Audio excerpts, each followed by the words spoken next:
Hello students, welcome to the educational institute. कैसे हैं आप सब?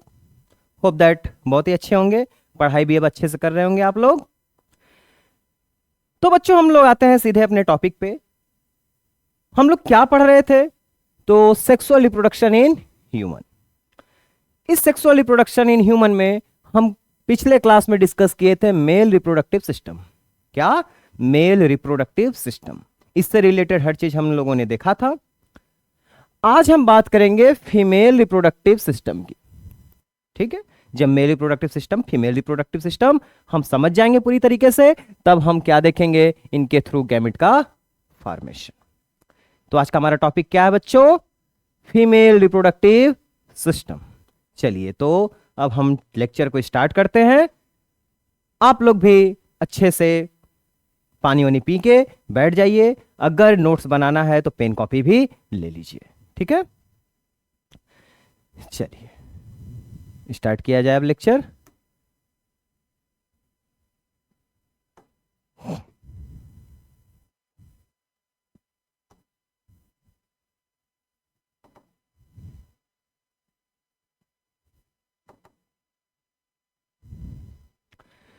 तो क्या पढ़ना था हम लोग को?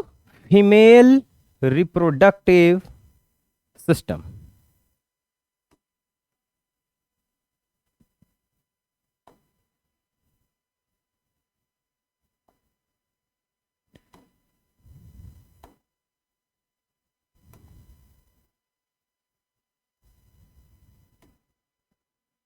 Female reproductive system.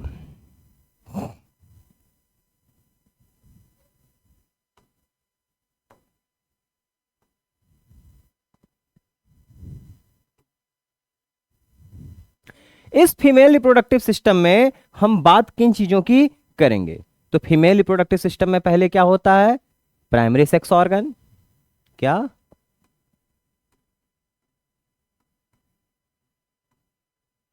Primary sex organ, that is ovary. क्या? ओवरी। फिर इसके बाद इसी के साथ सेकेंडरी सेक्स ऑर्गन की भी बात करेंगे। Sex organ. इस सेकेंडरी सेक्स ऑर्गन में हम लोगों की किन किन चीजों के बारे में ध्यान देना होगा? Accessory duct,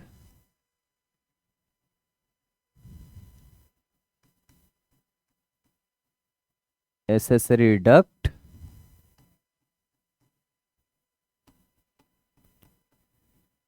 accessory gland and external genitalia. External genitalia.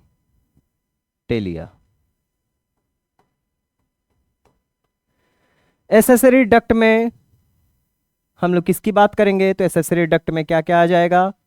Fallopian tube,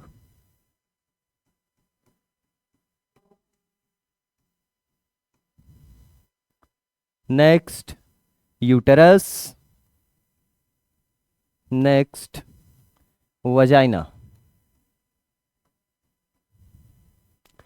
glands की बात करें तो दो ग्लैंड्स हमें पढ़ने हैं। एक बल्बो वेस्टिबुलर ग्लैंड, या इसी को बर्थोलिन ग्लैंड बोलते हैं। बर्थोलिन ग्लैंड, या इसी का दूसरा नाम क्या है? Vestibular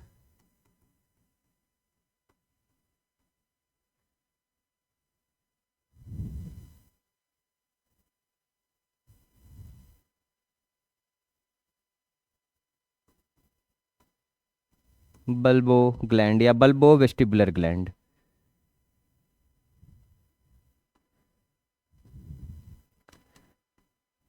bulbo vestibular gland. एक एक्स्ट्रा ग्लैंड हम लोग को पढ़ना है, दैट इज मेमरी ग्लैंड।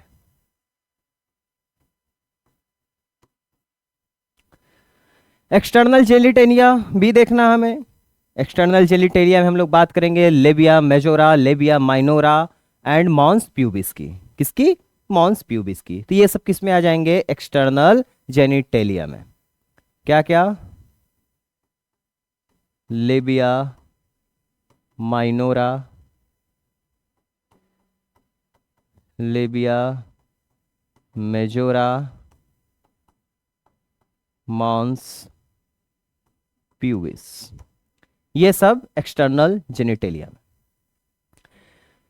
तो इतने चीजों के बारे में हमें डिस्कस करना है, ठीक है बच्चों। तो क्या क्या? Primary sex organ and secondary sex organ. इस चीज को हम स्ट्रक्चर के थ्रू अब स्टडी करने की कोशिश करेंगे। चलिए, तो इतना नोट डाउन करिए कि क्या क्या पढ़ना है हम लोग को फीमेल रिप्रोडक्टिव सिस्टम में, फिर स्ट्रक्चर इसका बनाते हैं। आई थिंक नोट कर लिए होंगे आप लोग।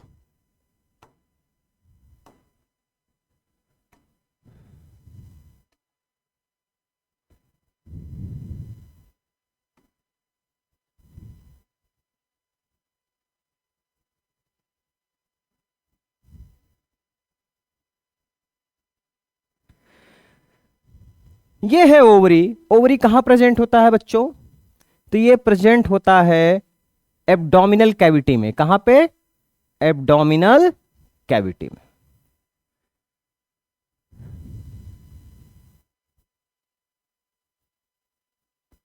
इस ओवरी के चारों तरफ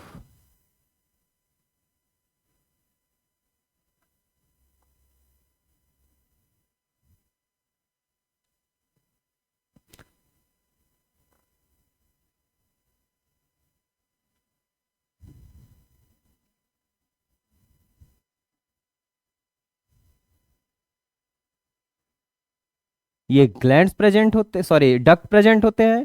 इस नीचे वाले रीजन को हम क्या बोलते हैं? इनफंडिबुलम। क्या बोलते हैं? इनफंडिबुलम। इस वाले रीजन को बोलते हैं एम्पुला,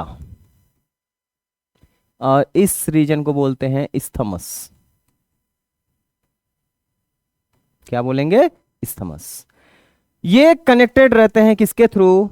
तो मिजो ओवेरियम टिश्यू के थ्रू। किसके थ्रू? मिजो ओवेरियम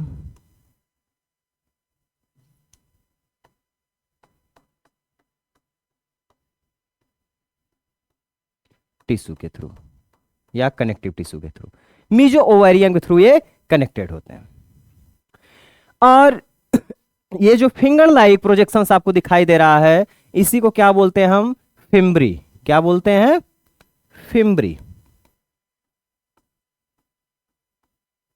इस फिम्ब्री के बीच बीच में छोटे छोटे होल्स होते हैं, जिसके थ्रू यहां से जो भी चीजें सिक्रीट होती हैं वो फैलोपियन ट्यूब में इंटर करेगा। तो ये फाइनली वो उस ओपनिंग को हम क्या बोलते हैं? तो that opening is known as ostium. क्या बोलेंगे? ऑस्टियम। और ये पूरा का पूरा स्ट्रक्चर अगर हम बात करें तो क्या है हमारा? Fallopian tube. तो फैलोपियन ट्यूब के कितने part? 3 part. Infundibulum, ampulla, isthmus. Infundibulum वो पार्ट होता है जो ओरी के कांटेक्ट में रहता है, बीच वाले रीजन को एम्पुला बोलते हैं, और लास्ट रीजन को क्या बोलते हैं? इस्थमस। ये इस्थमस जाकर ओपन होता है कहां पर? यूटरस में। कहां पर ओपन होगा? यूटरस में। तो जैसे इधर के ओवरी से ये डक्ट आ रहा है, फैलोपियन ट्यूब आ रहा है, उसी तरह से इधर के भी ओवरी से आता है। तो इस ओवरी को हम अभी इरेज कर दे रहे हैं क्योंकि नेमिंग करना होगा हमें। लेकिन आप एज्यूम कर चलिएगा कि एक ओवरी इस साइड है, एक ओवरी इस साइड।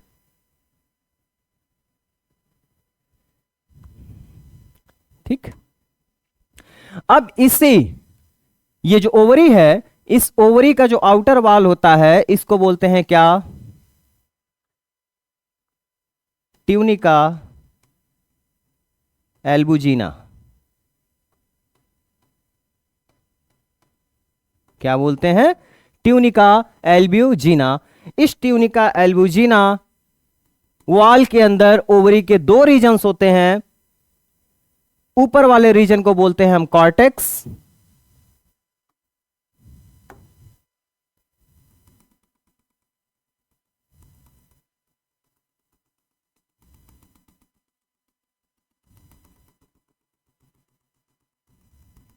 क्या बोलते हैं, कॉर्टेक्स। और ये किससे बना रहता है, रेटिकुलर टिश्यू से, रेटिकुलर कनेक्टिव टिश्यू। किससे बना रहता है, रेटिकुलर कनेक्टिव टिश्यू।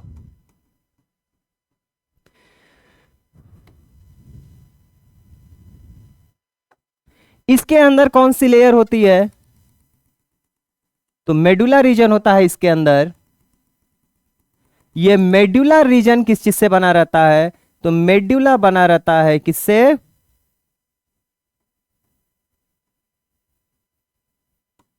ये भी कनेक्टिव टिश्यू से ही बना रहता है। ये कनेक्टिव टिश्यू का नाम होता है areolar connective tissue, areolar connective tissue. ठीक, इसी रीजन में प्रेजेंट होते हैं क्या, जर्माइनल एपिथेलियम। क्या प्रेजेंट होते हैं, जर्माइनल एपिथेलियम। जर्माइनल एपिथेलियम से क्या बनता है, तो जर्म सेल्स बनते हैं। और जर्म, फीमेल के केस में बच्चों ये जर्म सेल्स बचपन में ही इनका नंबर फिक्स हो जाता है, जिनको हम ऊगोनिया बोलते हैं। क्या बोलते हैं, ऊगोनिया। ये बचपन में ही फिक्स हो जाता है कि फीमेल के अंदर कितना रहेगा एडल्ट होने पर, क्योंकि इनका फॉर्मेशन जब फीमेल अपने मदर बॉडी के अंदर होती है उसी समय से इनका फॉर्मेशन स्टार्ट हो जाता है। बाद में इनका ग्रोथ अरेस्ट हो गया रहता है। जब फीमेल्स मैच्योरिटी एज को रीच करती हैं, मतलब प्यूबर्टी एज में आती हैं, उस टाइम पे इनका मैच्योरेशन वापस से स्टार्ट होता है। अब ये चीजें हम समझेंगे मेंस्ट्रुअल साइकिल में, अभी उस पर ध्यान मत दीजिए। अभी बस जान लीजिए कि इनके अंदर जर्माइनल एपिथेलियम से जितने भी उगोनिया बनते हैं वो फिक्स होते हैं। क्या होते हैं, फिक्स होते हैं। अब कितने होते हैं कितने नहीं, ये हम लोग आगे लेक्चर में बात करेंगे। इन्हीं उगोनिया सेल्स का क्लस्टर बनता है, या इसी उगोनिया को हम फॉलिकल सेल्स भी बोलते हैं। ये जब क्लस्टर बना लेते हैं, झुंड बना लेते हैं, तो इसी फॉलिकुलर सेल्स में जो सेंटर में एक सेल होता है, उस सेल में मैच्योरेशन स्टार्ट होता है और फाइनली वहीं से ओवम का फॉर्मेशन होता है। ये जो सेंटर में सेल है इसको हम क्या बोलेंगे, एक्चुअल में ओवम नहीं है, ये सेकेंडरी ऊसाइट है। क्या है, सेकेंडरी ऊसाइट। फिर ये फाइनली जब पूरी तरह से ग्रोथ कर जाता है तो ये रप्चर कर जाता है, सेकेंडरी ऊसाइट बाहर आ जाएगा और बचा हुआ part as it is remains इसमें बचा रहेगा। उस समय इसको कॉर्पस ल्यूटियम बोलते हैं और कुछ समय के बाद ये भी डिजेनरेट कर जाता है, तो कॉर्पस एल्बिकन्स का फॉर्मेशन हो जाता है। इस चीज को हम डिटेल में भी देखेंगे। अभी पूरा फीमेल रिप्रोडक्टिव पार्ट का स्ट्रक्चर देख रहे हैं, तो थोड़ा एक माइंड मैप तैयार करते हुए चलिए कि क्या क्या चीजें प्रेजेंट होती हैं। तो क्या हम देखें, ओवरी, ओवरी समझ में आया। ओवरी के बाद प्रेजेंट होता है एसेसरी डक्ट, जिसमें फैलोपियन ट्यूब की बात कर रहे हैं हम, यूटेरस की, और नीचे वजाइना की बात करेंगे। इस फैलोपियन ट्यूब के 3 रीजन होते हैं, infundibulum, ampulla and isthmus. Infundibulum के ऊपर एक फिंगर लाइक प्रोजेक्शंस होते हैं जिसके थ्रू ये ओवरी से अटैच रहते हैं, और उसको हम क्या बोलते हैं, फिम्बरी। और फिम्बरी के अंदर छोटे छोटे ओपनिंग्स होते हैं जिसको बोलते हैं ऑस्टिया, और जो भी चीजें यहां से सिक्रीट होंगी इसी ऑस्टिया के थ्रू इंटर करेंगे। कहां पे, फैलोपियन ट्यूब के अंदर। कहां पे, फैलोपियन ट्यूब के अंदर। अब ये ओवरी एब्डोमिनल रीजन्स में कैसे अटैच रहते हैं, तो एक तो मेजो, क्या कहते हैं, मेजो ओवेरियम वॉल इनको पकड़ के रखा हुआ है। दूसरा इनको कौन पकड़ के रखता है, लिगामेंट्स। कौन पकड़ के रखता है, ओवेरियन लिगामेंट्स। तो ये रीजन क्या है, ओवेरियन लिगामेंट्स, ओवेरियन लिगामेंट्स, ये इनको होल्ड करके रखता। ठीक, अब कहानी फैलोपियन ट्यूब से हम आते हैं कहां, आगे कहानी को लेकर यूटेरस तक। ये कौन सा रीजन है, यूटेरस है। यूटेरस, यूटेरस के भी 3 रीजन होते हैं। रीजन वाइज देखा जाए तो यूटेरस के कितने रीजन होते हैं बच्चों, 3 रीजन होते हैं। ऊपर के रीजन को बोलते हैं क्या, इसको फंडस, बीच वाले रीजन को बोलते हैं बॉडी, और नीचे वाला रीजन है क्या, सर्विक्स। क्या है, सर्विक्स। क्या है, सर्विक्स। ये 3 रीजन प्रेजेंट है। ठीक,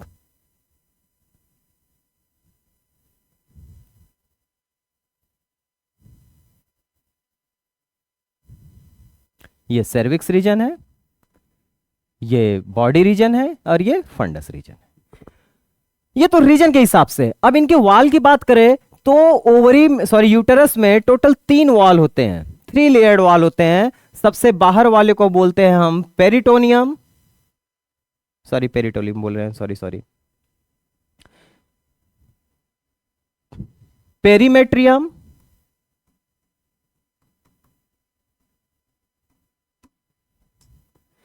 बीच वाला मस्कुलर रीजन होता है मस्कुलर वॉल,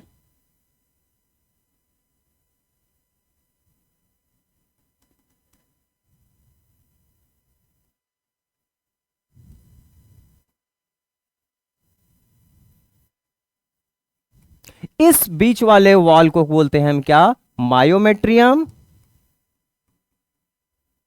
क्या बोलेंगे, मायोमेट्रियम। अब सबसे अंदर प्रेजेंट होता है हाईली वस्कुलर वॉल, जो कि परमानेंट नहीं होता है, टेम्पोररी होता है, जो मेंस्ट्रुअल साइकिल के दौरान टूटता रहता है और नया फॉर्म होता रहता है, और इसी को बोलते हैं हम क्या, इंडोमेट्रियम। क्या बोलेंगे, इंडोमेट्रियम।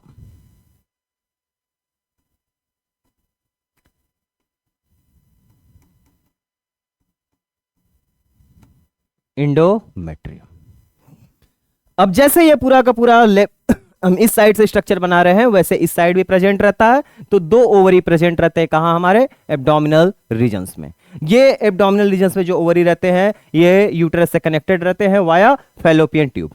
अब यूटेरस के नीचे की बात करें तो यूटेरस के नीचे ओपनिंग जो प्रेजेंट होती है उसको बोलते हैं हम क्या, वजाइना। क्या बोलेंगे बच्चों, vagina. This region is called vagina.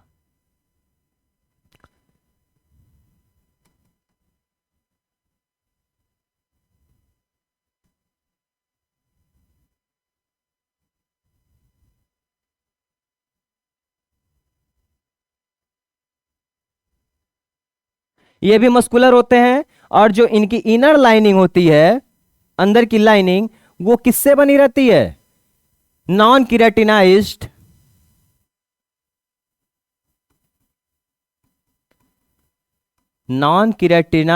Epithelium tissue का, एपिथेलियम टिश्यू से बना। ठीक, अब ये जो यूटरस रीजन है, यूटरस की 2 ओपनिंग होती है। एक ओपनिंग यूटरस में, सर्विक्स रीजन की, ये जो सर्विक्स है यूटरस का पार्ट, ये सर्विक्स की 2 ओपनिंग होती है। एक यूटरस के बॉडी रीजन में, दूसरा वजाइना रीजन में। एक यूटरस के बॉडी रीजन में, दूसरा वजाइना रीजन में। जो यूटरस के बॉडी रीजन में होता है उसको बोलते हैं हम क्या, इंटरनल ऑस।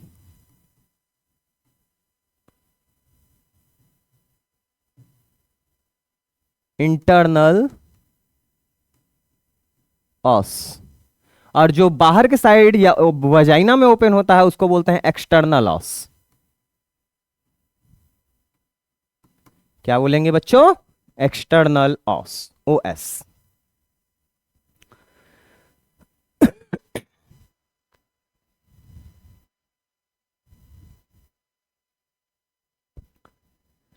तो ये इतना चीजें समझ में आ गई आपको। अब ये जो वजाइना रीजन है, इसी रीजन में प्रेजेंट होता है एक मेम्ब्रेनस स्ट्रक्चर, या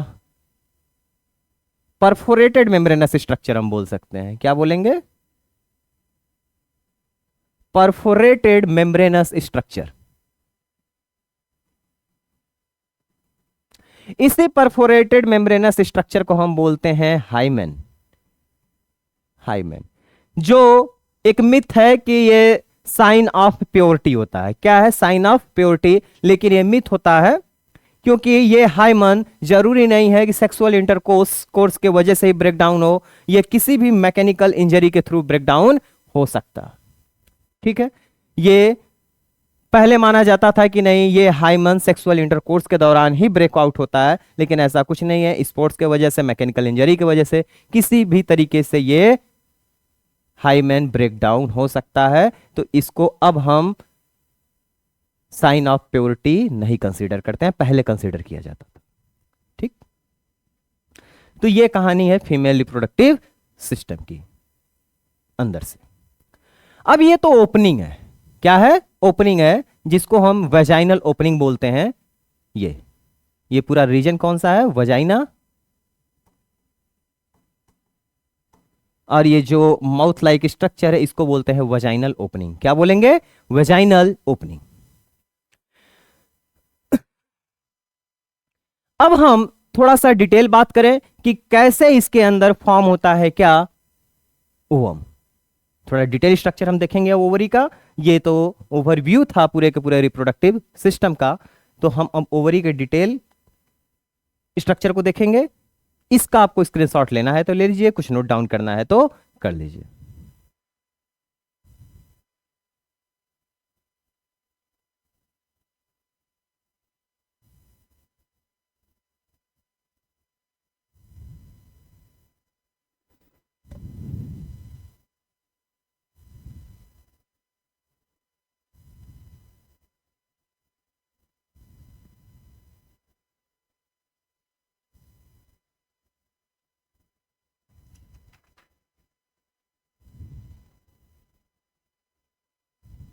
चलिए, आई थिंक आप स्क्रीनशॉट ले लिए होंगे। चलिए, तो अब हम ओवरी का थोड़ा सा बड़ा बड़ा स्ट्रक्चर बनाते हैं, फिर देखते हैं इसके बारे में।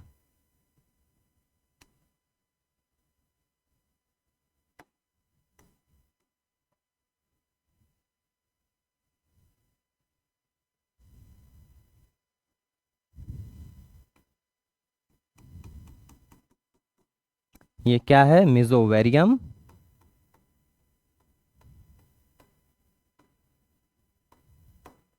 इस वाल को हम क्या बोले थे?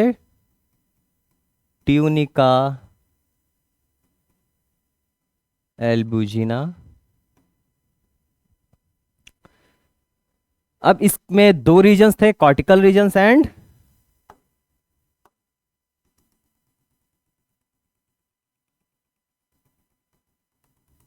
Medulla region.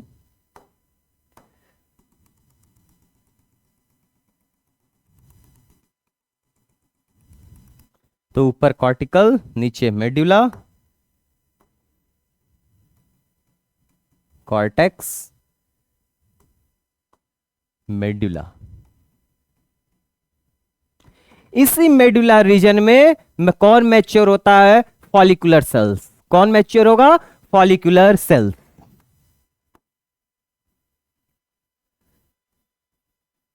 तो लगभग 400 से 500 के आसपास फॉलिकुलर सेल्स एक ओवम को फॉर्म करते हैं, एक ओवम का मैच्योर कराते हैं। तो कुछ इस तरह का क्लस्टर बनता है फॉलिकुलर सेल्स का। ये क्लस्टर्स अरेंज हो जाता है फाइनली, और अरेंज होकर एक सेल सेंटर में रख लेता है, और बाकी उसको नरिशमेंट प्रोवाइड करने का काम करते हैं। क्या करेंगे? नरिशमेंट प्रोवाइड करने का काम करेंगे। एक सेल को रख लिया है ये सेंटर में। ठीक, फिर ये फाइनली डेवलप करेगा, तो बीच में एक कैविटी फॉर्म हो जाती है।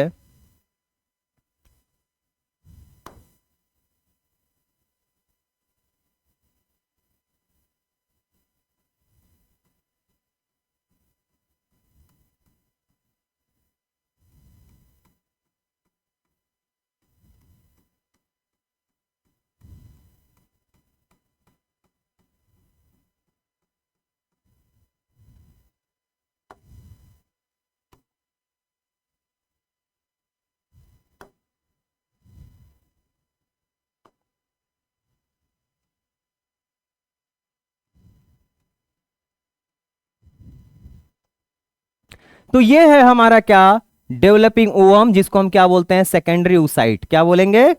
Secondary oocyte। बीच में कैविटी फॉर्म हो जाती है, इस कैविटी को बोलते हैं क्या? एंट्रम। क्या बोलते हैं? एंट्रम। ये एंट्रम फिल्ड होता है लिक्विड से। किससे फिल्ड होता है? लिक्विड से। ये लिक्विड्स कौन सिक्रीट करता है? तो इसके अगल बगल के जो फॉलिकुलर सेल्स हैं, वही फॉलिकुलर सेल्स इस लिक्विड को सिक्रीट करते हैं। इसी वजह से इस लिक्विड को हम क्या बोलते हैं? लिकर फॉलिक्यूली। लिकर फॉलिक्यूली। क्या बोलते हैं? लिकर फॉलिक्यूली। अब ये जो किनारे के सेल्स हैं, हालांकि कुछ सेल्स फॉलिक्यूल्स के इसके ऊपर भी अरेंज होते हैं। ठीक। अब ये जो दो किनारे के सेल्स हैं, ये दो लेयर जो आपको दिखाई दे रहा है, ये दोनों लेयर्स फॉर्म करते हैं क्या? मेम्ब्रेना ग्रेन्युलोसा। मेम्ब्रेना ग्रेन्युलोसा। ग्रेन्युलोसा। ये मेम्ब्रेना ग्रेन्युलोसा में दो रीजन्स होते हैं, एक अंदर वाली सेल्स, एक बाहर वाली सेल्स। तो उसको बोलते हैं, अंदर वाली को थीका इंटरना, थीका इंटरना, और बाहर वाली सेल्स को बोलते हैं theca externa, theca externa. Theca interna and theca externa. कौन? मेम्ब्रेना ग्रेन्युलोसा ये फॉर्म कर रहा है, ये जो बाहर की दोनों सेल्स फॉर्म हुई हैं। अब यही सेल्स अंदर की तरफ भी पकड़ी रहती हैं, किसको? सेकेंडरी oocyte को, और ये ब्रिज लाइक स्ट्रक्चर फॉर्म करती हैं, और इस ब्रिज लाइक स्ट्रक्चर को हम बोलते हैं जर्म हिल्स। क्या बोलेंगे? Germ hills. ठीक। और यहां पे जो सेंटर में जो सेकेंडरी oocyte को पकड़ी हुई हैं, ये आपका फॉलिकुलर सेल्स, इस फॉलिकुलर सेल्स को बोला जाता है डिस्कस। क्या बोलते हैं बच्चों? डिस्कस। इस डिस्कस में क्या प्रेजेंट होता है? कौन सी सेल्स होती हैं? उन्हीं को हम क्या बोलते हैं? Corona radiata. किससे बनी रहती हैं ये? कोरोना रेडिएटा सेल से, जो आपको जब हम ओवम का स्ट्रक्चर दिखाएंगे तब क्लियर हो जाएगा।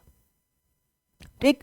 तो ये तो कहानी है कंप्लीट या मैच्योर्ड फॉलिकुलर सेल्स की। अब जब मैच्योर हो जाता है पूरी तरह से फॉलिकुलर सेल्स, या सेकेंडरी oocyte डेवलप कर जाता है, उस स्ट्रक्चर को, ये कंप्लीट स्ट्रक्चर को हम बोलते हैं क्या? Graafian follicle. क्या बोलते हैं?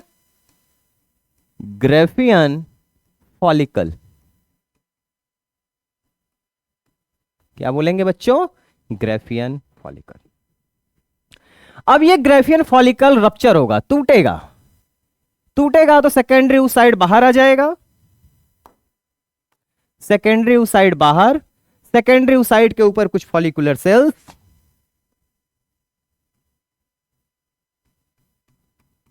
ये क्या है? Secondary oocyte।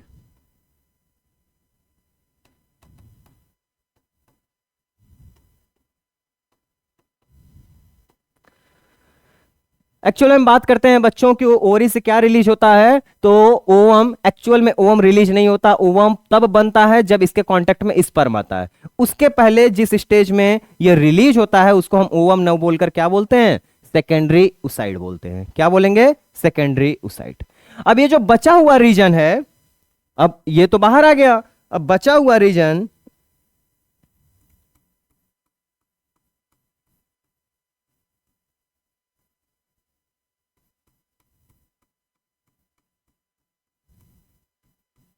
इस बचे हुए रीजन को हम बोलते हैं कार्पस ल्यूटियम। क्या बोलते हैं? Corpus luteum.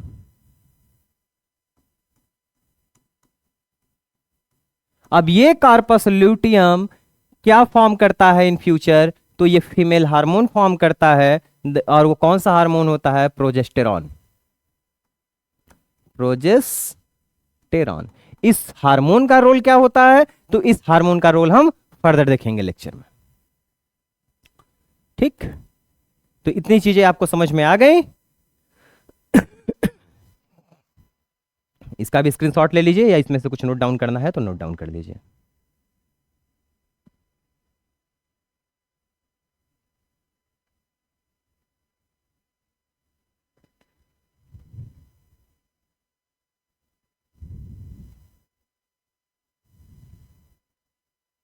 चलिए, तो स्क्रीनशॉट आप ले लिए होंगे।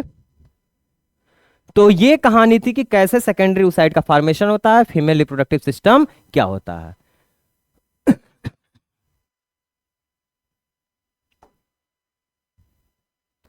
अब हम बात कर लेते हैं एक्सटर्नल जेनिटेलिया की। किसकी? एक्सटर्नल जेनिटेलिया की। एक बार रिकैप कर ले, हम लोगों ने क्या पढ़ा? ओवरी देखा, ओवरी के अंदर ओवम या सेकेंडरी oocyte का फॉर्मेशन कैसे होता है ये देखा। ये कंडक्ट कैसे होता है? तो कंडक्ट होता है via accessory duct, via accessory duct, जिसमें हम किसकी बात किए? फैलोपियन ट्यूब की, यूटरस की। यूटरस के नीचे प्रेजेंट होता है वजाइना, जहां से क्या कंडक्ट होता है? स्पर्म कंडक्ट होता है, तब जाके फाइनली क्या होगा? फर्टिलाइजेशन होगा। अब ये जहां वजाइना जो प्रेजेंट था,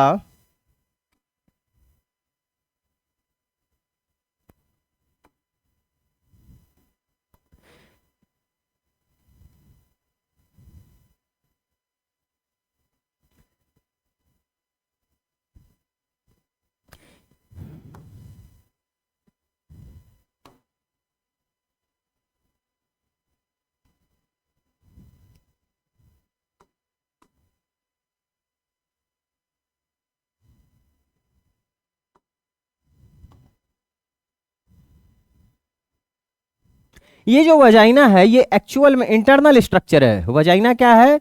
ये अंदर वाला स्ट्रक्चर है। ये है इसकी ओपनिंग, और ये है पाइप लाइक स्ट्रक्चर जिसके थ्रू स्पर्म कंडक्ट होता है। कहां? यूटरस में। यूटरस से कहां जाएगा? फैलोपियन ट्यूब में। फिर फैलोपियन ट्यूब में फर्टिलाइजेशन होगा, तो फाइनली जाइगोट एम्ब्रियो बनाता है, और एम्ब्रियो का इंप्लांटेशन कहां होता है? यूटरस के वॉल पर। कहां होगा? यूटरस के वॉल पर। किस वॉल पे? इंडोमेट्रियम वॉल पे। किस वॉल पे? इंडोमेट्रियम वॉल पे। ये तो ओपनिंग है। अब हम बात करेंगे एसेसरी ग्लैंड की। किसकी? एसेसरी ग्लैंड की। हमने ओवरी देख लिया, एसेसरी डक्ट देख लिया, क्या बच गया है? Accessory gland. तो वो एसेसरी ग्लैंड प्रेजेंट होता है वजाइनल रीजन में। किस रीजन में? वजाइनल रीजन में, यहां पर।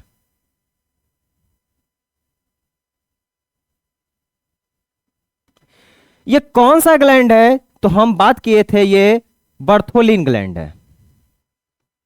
कौन सा ग्लैंड है? बर्थोलिन ग्लैंड है। क्या सिक्रीट करता है? तो ये लुब्रिकेटिंग मटेरियल सिक्रीट करता है। लुब्रिकेटिंग मटेरियल जो स्पर्म के कंडक्शन को और इजियर बनाता है। स्पर्म के कंडक्शन को और इजियर बनाता है। सेम यही काम बच्चों मेल रिप्रोडक्टिव सिस्टम में कौन कर रहा था? सेम यही काम मेल रिप्रोडक्टिव सिस्टम में कौन कर रहा था? Cowper's gland. कौन कर रहा था? Cowper's gland. तो बर्थोलिन ग्लैंड होमोलॉगस है किसके? कॉपर्स ग्लैंड के। किसके? कॉपर्स ग्लैंड के।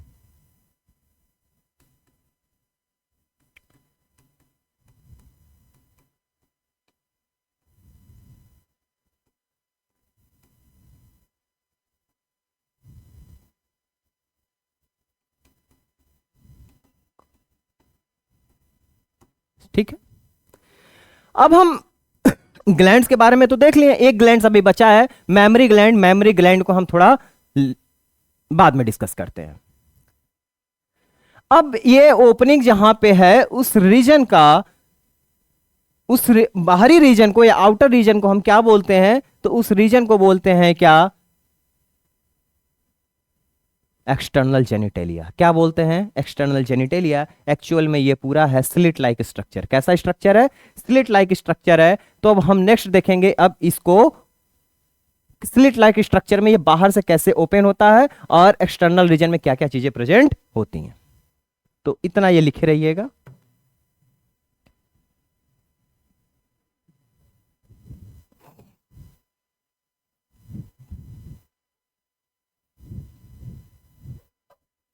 तो बाहर से देखा जाए तो स्लिट लाइक स्ट्रक्चर होता है।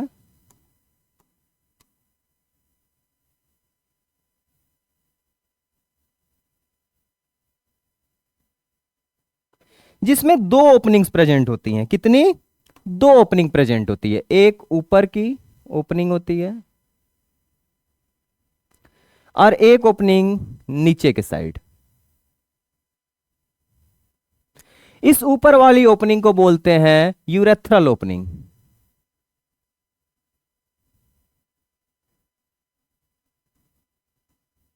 यूरेथ्रल ओपनिंग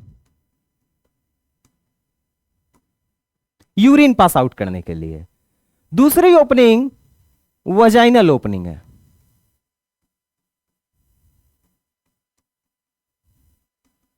कौन सी है? Vaginal opening. इसी वजाइनल ओपनिंग पे प्रेजेंट होता है मेम्ब्रेन लाइक स्ट्रक्चर या परफोरेटेड मेम्ब्रेन लाइक स्ट्रक्चर, जिसको हम क्या बोलते हैं? हाइमेन। क्या बोलेंगे? हाइमेन। अब इस स्लिट लाइक स्ट्रक्चर के ऊपर प्रेजेंट होता है first external wall, that is called labia minora. क्या? Labia minora.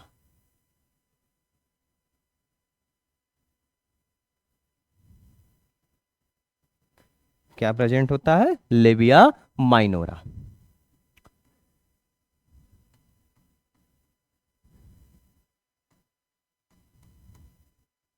ये लेबिया माइनोरा ऊपर की तरफ थोड़ा सा एक्सटेंडेड होता है। क्या होता है?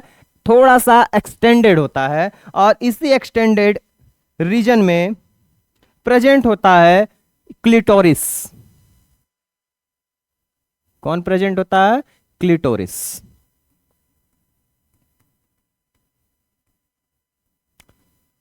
जो फीमेल्स के केस में सेक्सुअल अराउजल क्रिएट करता है, और इसमें वही टिश्यू प्रेजेंट होते हैं जो मेल के केस में उनके पेनिस में प्रेजेंट होता है। इसी वजह से इसको भी एनालॉग्स माना जाता है। किसका? पेनिस का। किसका? पेनिस का। कौन सी टिश्यू प्रेजेंट होती है जो पेनिस में प्रेजेंट भी होती है? तो पेनिस में प्रेजेंट होता है कार्पोरा कैवर्नोसा। वही सेम टिश्यू क्लिटोरिस में भी प्रेजेंट होता है। कौन सा? Corpora cavernosa. Corpora cavernosa. यही टिश्यू प्रेजेंट होता है मेल के पेनिस में। एक्चुअली मेल के पेनिस में दो टाइप के टिश्यू प्रेजेंट होते हैं जो उनके इरेक्शन में हेल्प करते हैं। कार्पोरा कैवर्नोसा होता है और कॉर्पस स्पॉन्जियोसा। Corpora cavernosa, corpus स्पॉन्जियोसा। ये जैसे पेनिस है, तो पेनिस का जब सेक्शन काट के हम देखेंगे तो सेक्शन अगर सामने से देख रहे हैं तो हमें ये तीन बंडल्स दिखाई देते हैं। ये दोनों रीजन्स कौन सा है? कार्पोरा कैवर्नोसा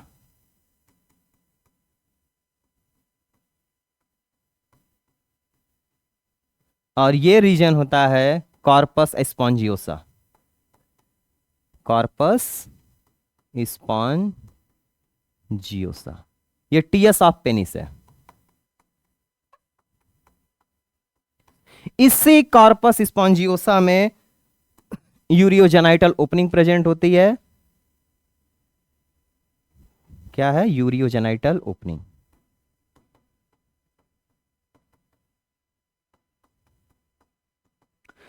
तो मेल के केस में इसी ओपनिंग से स्पर्म भी पास आउट होता है, मतलब गैमेट भी पास आउट होगा, यूरिन भी पास आउट होगा।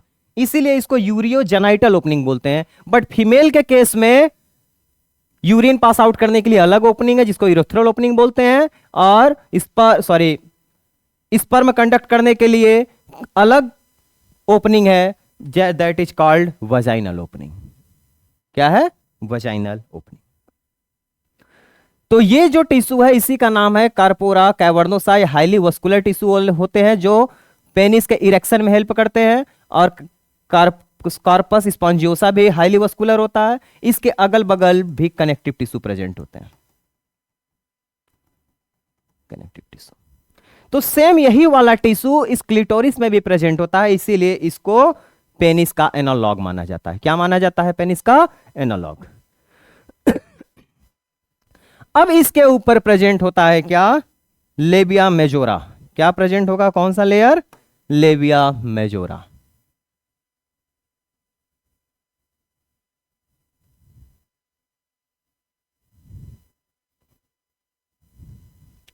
ये है लेबिया मेजोरा।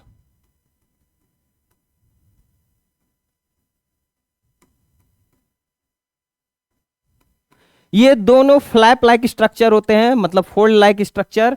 अंदर वाला छोटा फोल्ड होता है, बाहर वाला बड़ा फोल्ड होता है। तो बाहर वाले को हम बोलते हैं लेबिया मेजोरा। और लेबिया मेजोरा किसका एनालॉग है, या किससे मेल के केस में मिलता जुलता है? तो ये मिलता है स्क्रोटम से। किससे? स्क्रोटम से। इसको स्क्रोटम का एनालॉग माना जाता है। और क्लिटोरिस को पेनिस का एनालॉग माना जाता है। इस ग्लैंड को, बर्थोलिन ग्लैंड को कॉपर्स ग्लैंड का एनालॉग माना जाता है। ठीक है। अब इसी रीजन के बाहर लेबिया मेजोरा जहां पे खत्म होता है, इसी के बाहर प्रेजेंट होता है मॉन्स प्यूबिस। क्या प्रेजेंट है? Mons pubis. मॉन्स प्यूबिस क्या है?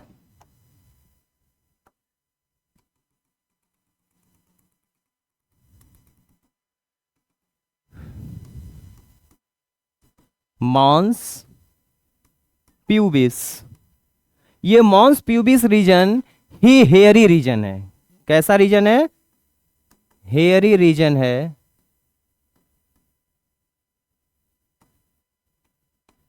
जो कि फीमेल एक्सटर्जेन फीमेल क्या हो फीमेल के केस में प्रेजेंट होता है एक्सटर्नल जेनिटेलिया में। कहां पे? एक्सटर्नल जेनिटेलिया में। और एक्सटर्नल जेनिटेलिया के बाहर जो हेयर्स का ग्रोथ होता है, वो हेयर्स का ग्रोथ कहीं और नहीं, कहां पे होता है? मॉन्स प्यूबिस रीजन में। कहां पर? मॉन्स प्यूबिस रीजन में। तो ये है कहानी पूरे फीमेल रिप्रोडक्टिव सिस्टम की। एक चीज अभी हम लोग डिस्कस नहीं किए हैं, that is called mammary gland. दो ग्लैंड्स का भी हमें डिस्कशन करना था। तो एक ग्लैंड के बारे में तो हम बात कर लिए हैं, दैट इज बर्थोलिन ग्लैंड। ये कहां प्रेजेंट होता है? वजाइना में प्रेजेंट होता है। लेकिन दूसरा ग्लैंड हम क्यों अभी स्किप किए हैं? क्योंकि वो वजाइना में नहीं प्रेजेंट होता है, वो चेस्ट रीजन में प्रेजेंट होता है। किस रीजन में? चेस्ट रीजन में प्रेजेंट होता है, that is called mammary gland. तो चलिए उसको भी हम लोग देखेंगे। अच्छा, ये देखिए पूरा स्ट्रक्चर है कंप्लीट। ठीक, ये इसी चीज को हम पीछे बनाए हुए थे। तो अब आप इमेज के थ्रू भी विजुलाइज इसको कर लीजिए। ये ओवरी है, फेलोपियन सॉरी,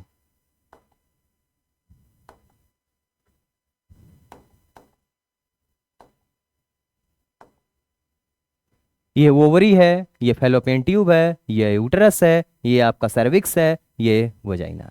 ठीक, चलिए तो हम बात करते हैं किसकी? मेमरी ग्लैंड की। ये है मेमरी ग्लैंड।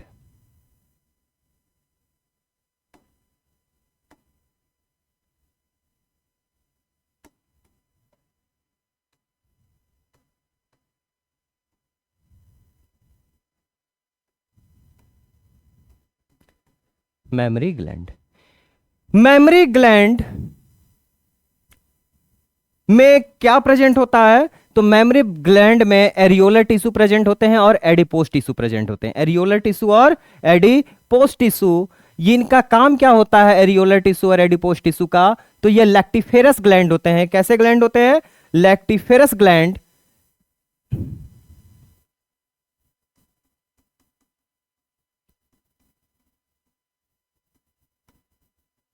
इस लैक्टिफेरस ग्लैंड में किस चीज का फॉर्मेशन होता है? तो मिल्क का फॉर्मेशन होता है। किसका? मिल्क का फॉर्मेशन होता है।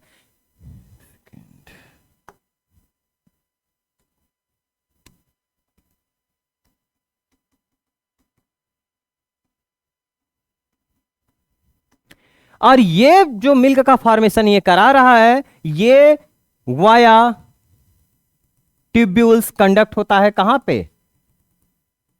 कहां पे कंडक्ट होगा? निप्पल रीजन में। आगे मेमरी ग्लैंड में एक प्रोट्रूडेड स्ट्रक्चर होता है जो बाहर की तरह से उभरा रहता है, और इस रीजन को हम क्या बोलते हैं? Nipple region. और इसी रीजन में करीब करीब 40 to 50 ओपनिंग्स होती हैं। किसकी? लैक्टिफेरस ग्लैंड की। और ये लैक्टिफेरस ग्लैंड इस रीजन में ओपन होते हैं, और फाइनली मिल्क का एक्सक्यूजन होता है, मिल्क रिलीज होता है यहीं से, निप्पल रीजन से। इस निप्पल रीजन के अगर हम अगल बगल बात करें दोनों रीजन, तो थोड़ा रीजन ब्राउनिश होता है, ये रीजन ब्राउनिश होते हैं। और ये ब्राउनिश रीजन किसके वजह से होते हैं? तो ये एरियोलर टिश्यू के प्रेजेंटेशन की वजह से होते हैं। किसके वजह से? एरियोलर टिश्यू के प्रेजेंटेशन की वजह से। तो इसको हम एरियोला बोलते हैं। तो एरियोला रीजन कौन सा है? ब्राउनिश रीजन है। ब्राउनिश रीजन के पीछे आपका ये पूरा मेमोरी ग्लैंड है। मेमोरी ग्लैंड के अंदर क्या प्रेजेंट है? Lactiferous glands. लैक्टिफेरस ग्लैंड्स का काम क्या है? Milk formation, milk formation. और ये कैसे आते हैं निप्पल रीजन तक? तो डक्ट के थ्रू। उस डक्ट का नाम क्या होता है? तो लैक्टिफेरस डक्ट। क्या बोलते हैं उसको हम? Lactiferous duct. ये डक्ट के थ्रू कंडक्ट हो रहा है, ठीक। अब इस लैक्टिफेरस डक्ट में जगह जगह पर थोड़ा बल्जेज स्ट्रक्चर होता है, फूला हुआ स्ट्रक्चर है। जैसे ये है हमारा लैक्टिफेरस ग्लैंड, ऐसे ये कंडक्ट हो रहा है। तो ये है लैक्टिफेरस डक्ट। इस लैक्टिफेरस डक्ट में ये जगह जगह पे जैसे उभरा हुआ स्ट्रक्चर है। इसी उभरे हुए स्ट्रक्चर को हम क्या बोलते हैं? एम्पुला। क्या बोलेंगे? एम्पुला। तो देखिए ये एम्पुला है, थोड़ा सा उभरा हुआ स्ट्रक्चर है, जो कि इसमें आपको क्लियर नहीं हो रहा होगा, बाहर से समझ लीजिए कि ये एक लैक्टिफेरस ग्लैंड। लैक्टिफेरस ग्लैंड में मिल्क का हुआ फॉर्मेशन, और मिल्क का फॉर्मेशन कंडक्ट किसके थ्रू हो रहा है? लैक्टिफेरस डक्ट के थ्रू। ये लैक्टिफेरस डक्ट में क्या होता है? बल्जिंग स्ट्रक्चर प्रेजेंट होता है। उसी बल्जिंग स्ट्रक्चर को हम क्या बोलते हैं? एम्पुला बोलते हैं। और ये फाइनली ओपन कहां पे होता है? निप्पल रीजन में ओपन होता है। कहां पे ओपन होता है? निप्पल रीजन में। तो निप्पल रीजन में टोटल लगभग 40 to 50 लैक्टिफेरस डक्ट ओपन होते हैं। कितने? 40 to 50 लैक्टिफेरस डक्ट ओपन होता है। निप्पल्स के अगल बगल का रीजन ब्राउनिश होता है। किसके वजह से होता है? एरियोलर टिश्यू के वजह से होता है, ठीक है। अब ये मिल्क का फॉर्मेशन कब होता है? तो ये मिल्क का फॉर्मेशन होता है, मतलब मिल्क फॉर्म होना स्टार्ट हो जाता है धीरे धीरे, थोड़ा थोड़ा आफ्टर प्रेगनेंसी। और ये बहुत ज्यादा फॉर्म हो जाता है जिस टाइम पे पार्चुरेशन होता है। जब पार्चुरेशन होता है, मतलब बच्चा पैदा होता है, तो उस टाइम बहुत ज्यादा मिल्क का फॉर्मेशन होने लगता है फीमेल्स में। क्यों? क्योंकि डेवलपिंग चाइल्ड को चाहिए नरिशमेंट। तो ये मेमोरी ग्लैंड क्या प्रोवाइड करते हैं? Nourishment to the young ones. क्या प्रोवाइड करते हैं? Nourishment to the young ones. कैसे? वाया मिल्क फॉर्मेशन, ठीक है। तो ये कहानी थी हमारी किसकी? पूरे फीमेल रिप्रोडक्टिव सिस्टम की। किसकी कहानी है? फीमेल रिप्रोडक्टिव सिस्टम की। तो बच्चों हम लोग बात कर लिए मेल रिप्रोडक्टिव सिस्टम की और फीमेल रिप्रोडक्टिव सिस्टम की।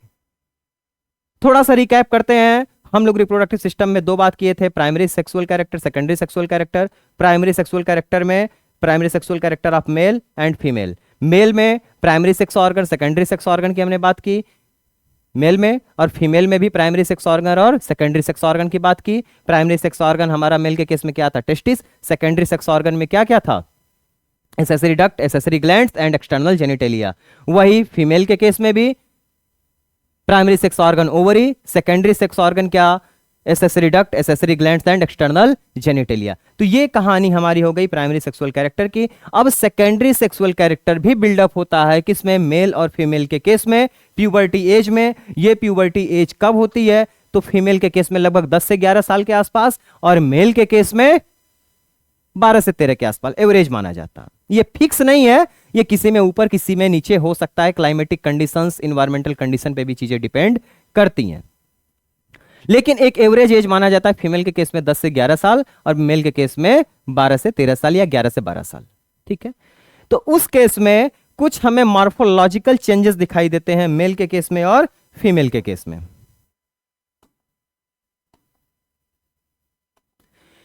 मेल के केस और फीमेल के केस में हमें ये मॉर्फोलॉजिकल चेंजेस दिखाई देते हैं। ये मॉर्फोलॉजिकल चेंजेस क्यों दिखाई देते हैं हमें? क्योंकि हम पीछे अभी बात किए थे कि कुछ हार्मोन्स का भी फॉर्मेशन होता है। यही हार्मोन्स रिस्पॉन्सिबल होते हैं किस चीज के लिए? सेकेंडरी सेक्सुअल कैरेक्टर के लिए। तो जब हम पीछे बात किए थे फीमेल के केस में ओवरी का, तो ओवरी ओवम तो बनाते ही बनाती है, साथ ही साथ एक केमिकल रिलीज करती है, हार्मोन रिलीज करती है। That hormone is called oestrogen hormone. और ये oestrogen hormone secondary sexual character buildup करता है किसमें? फीमेल के केस में। और जब हम टेस्टिस की बात कर रहे थे तो टेस्टिस से स्पर्म फॉर्म हो रहा था, और स्पर्म के साथ साथ उनके अगल बगल के जो सेल्स थे लेडिक सेल्स वो फॉर्म कर रहे थे टेस्टोस्टेरॉन, और टेस्टोस्टेरॉन रिस्पॉन्सिबल होता है मेल सेक्सुअल कैरेक्टर के लिए या मेल सेकेंडरी सेक्सुअल कैरेक्टर के लिए। अब तो नेक्स्ट हमारा टॉपिक क्या होने वाला है, हार्मोनल कंट्रोल। क्या? Hormonal control of reproductive system.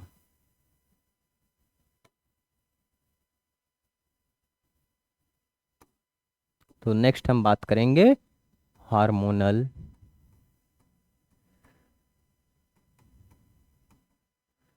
Control of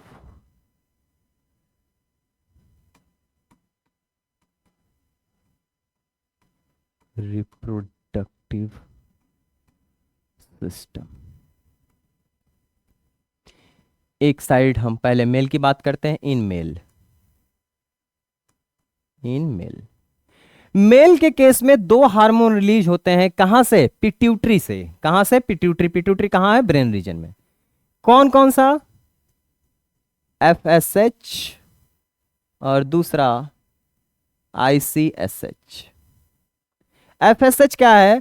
follicle stimulating hormone. Follicle stimulating hormone. ICSH क्या है? Interstitial cell stimulating hormone. तो फॉलिकल स्टिमुलेटिंग हार्मोन से ये सीधे एक्ट किस पे करेगा? ये एक्ट करता है जाके सेमनीफेरस ट्यूब्यूल्स पे।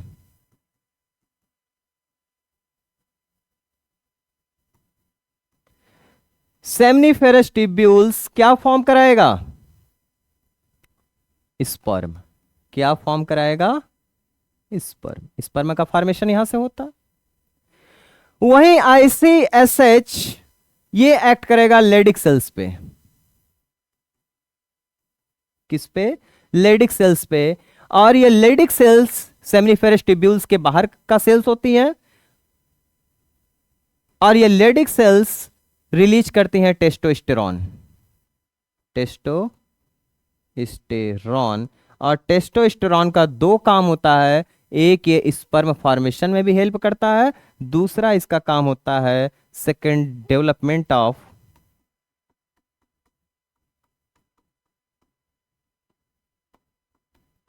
Secondary sexual character in male. अब ये सेकेंडरी सेक्सुअल कैरेक्टर मेल में क्या होता है? तो बियर्ड एंड मॉस्टेचेस का आना, मतलब सीधी सी बात है, एक लाइन में हम बोले तो बॉडी हेयर का ग्रोथ करना, growth of body hair. Body का हाईली मस्कुलराइज हो जाना, बॉडी हाईली मस्कुलर हो जाती है।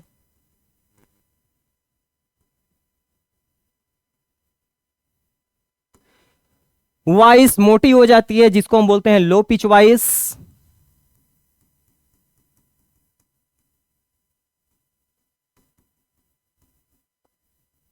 ठीक है, तो ये सब चेंजेस हमें देखने को मिलते हैं किस केस में? मेल के केस में। जब ये प्यूबर्टी एज को रीच कर जाता है तब तो ये चेंजेस हमें दिखाई देने लगते हैं मेल के केस में। और ये चेंजेस किसके वजह से होता है? टेस्टोस्टेरोन हार्मोन के वजह से होता है, जिसको हम मेल हार्मोन के नाम से जानते हैं। वहीं हम बात अगर करें hormonal control of female, female in male था, इन फीमेल।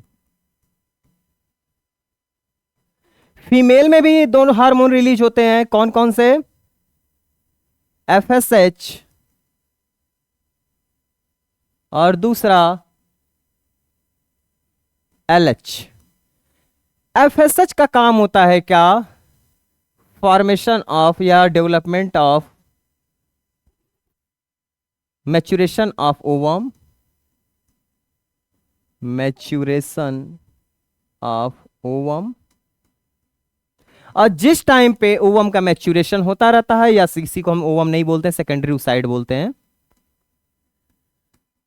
उसी टाइम पे ओवरी एक हार्मोन रिलीज करती है, that hormone is known as estrogen hormone. कौन सी hormone?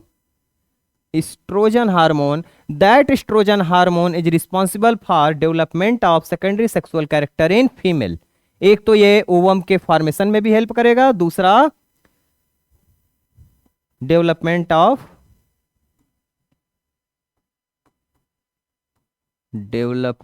Of secondary sexual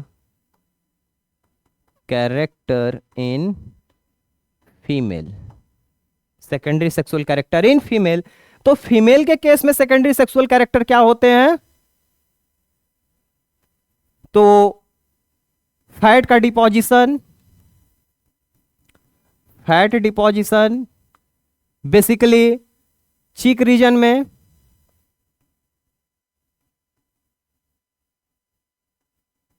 Thai reason में,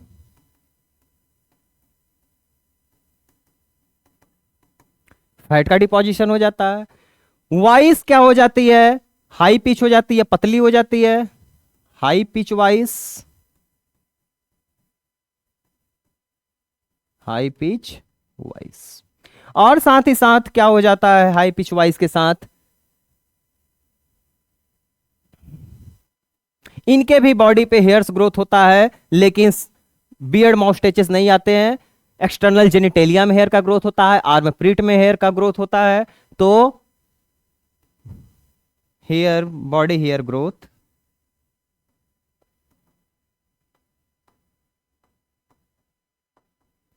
साथ ही साथ मॉर्फोलॉजिकल बॉडी स्ट्रक्चर में भी चेंजेस आते हैं। पेल्विक रीजन और ब्रॉडर हो जाता है, पेल्विक रीजन और ब्रॉडर हो जाता है। ये सब किस हार्मोन की वजह से होता है? तो ये सब एस्ट्रोजन हार्मोन की वजह से होता है। इसको फीमेल हार्मोन के नाम से जाना जाता है। किससे? फीमेल हार्मोन के नाम से जाना जाता है। तो ये कहानी है किसकी? Hormonal control of reproductive system. अच्छा, इसका रोल नहीं बताया है, एलएच। एलएच तब काम करता है जब सेकेंडरी oocyte का फॉर्मेशन हो जाता है, तो रिलीजिंग में, मतलब helps in ovulation, helps in ovulation. जब सेकेंडरी oocyte को रिलीज होना रहता है ग्रेफियन फॉलिकल्स से बाहर, तो उस टाइम पे जिस हार्मोन का रोल होता है, ये हार्मोन कौन सा है? एलएच हार्मोन, जिसको हम ल्यूटेनाइजिंग हार्मोन के नाम से जानते हैं। किसके? ल्यूटेनाइजिंग हार्मोन के नाम से। तो एफएसएच, एलएच, ये दोनों भी पिट्यूटरी से सिक्रीट होते हैं। कहां पे एक्ट कर रहे हैं? फीमेल रिप्रोडक्टिव पार्ट पे, दैट इज ओवरी। उसी तरह से एफएसएच और आईसीएसएच ये रिलीज होते हैं, ये भी पिट्यूटरी से। किस पे एक्ट कर रहे हैं? टेस्टिस पे। किस पे? टेस्टिस पे। ठीक है, तो ये हार्मोनल कंट्रोल आई थिंक आपको समझ में आ गया होगा। अब हम नेक्स्ट क्लास में बात करेंगे गैमेटोजेनेसिस की। किसकी? गैमेटोजेनेसिस की। क्यों? क्योंकि मेन टारगेट है हमारा गैमेट का फॉर्मेशन कराना ही। मेन टारगेट हमारा क्या है? गैमेट का फॉर्मेशन ही कराना। लेकिन गैमेट का फॉर्मेशन डायरेक्ट तो हो नहीं जाएगा, उसके लिए मेल रिप्रोडक्टिव सिस्टम की जरूरत पड़ेगी और फीमेल रिप्रोडक्टिव सिस्टम की जरूरत पड़ेगी। तो हम कल के क्लास में मेल रिप्रोडक्टिव सिस्टम के डिटेलिंग देखे थे, मेल रिप्रोडक्टिव सिस्टम के बारे में पूरा समझे थे। और आज के क्लास में हम लोगों ने फीमेल रिप्रोडक्टिव सिस्टम के बारे में पूरा स्टडी कर लिया। जब हमें मेल रिप्रोडक्टिव सिस्टम पता चल गया, फीमेल रिप्रोडक्टिव सिस्टम पता चल गया, तो अब हम आइडिया लगा सकते हैं कि इनके थ्रू गैमेट का फॉर्मेशन कैसे होता होगा, कहां होता होगा, और कौन से हार्मोन्स या केमिकल चेंजेस रिस्पॉन्सिबल होते हैं इनके फॉर्मेशन के लिए। तो नेक्स्ट क्लास में हम बात करेंगे क्या? गैमेटोजेनेसिस की। गैमेटोजेनेसिस दो टाइप के होते हैं, एक स्पर्मेटोजेनेसिस, एक oogenesis। मेल के केस में जो गैमेट का फॉर्मेशन होता है उस प्रोसीजर को बोलते हैं स्पर्मेटोजेनेसिस। फीमेल के केस में जो गैमेट का फॉर्मेशन होगा उसको बोलेंगे हम क्या? oogenesis। तो नेक्स्ट क्लास में हम गैमेटोजेनेसिस के ऊपर फोकस करेंगे। आज के लिए बस इतना ही। बहुत बहुत धन्यवाद आपका। ऐसे ही चीजों को आप नोट डाउन करते चलिए, अच्छे से पढ़ाई करते चलिए, और एज पॉसिबल एज हमसे जितना हो सकेगा उतना आपको बेस्ट वे में चीजें देने की कोशिश करेंगे, बोर्ड के पॉइंट ऑफ व्यू से भी और कंपटीशन के पॉइंट ऑफ व्यू से। आप खुद पढ़ोगे तो आपको खुद रियलाइज हो जाएगा कि नहीं, क्या चीजें सिर्फ एनसीईआरटी को कवर कर रही हैं या बियॉन्ड ऑफ एनसीईआरटी भी चीजें कवर कर रही हैं। ठीक है, कंपटीशन के लिए क्या सफिशिएंट है कि नहीं सफिशिएंट है, आप खुद इसको जज कर लोगे आप। लेकिन सिर्फ जज मत करिएगा, उस डेडिकेशन के साथ आप भी पढ़ाई करिएगा। चलिए, तो बहुत बहुत धन्यवाद आपका। अब इसी के साथ लेक्चर आज का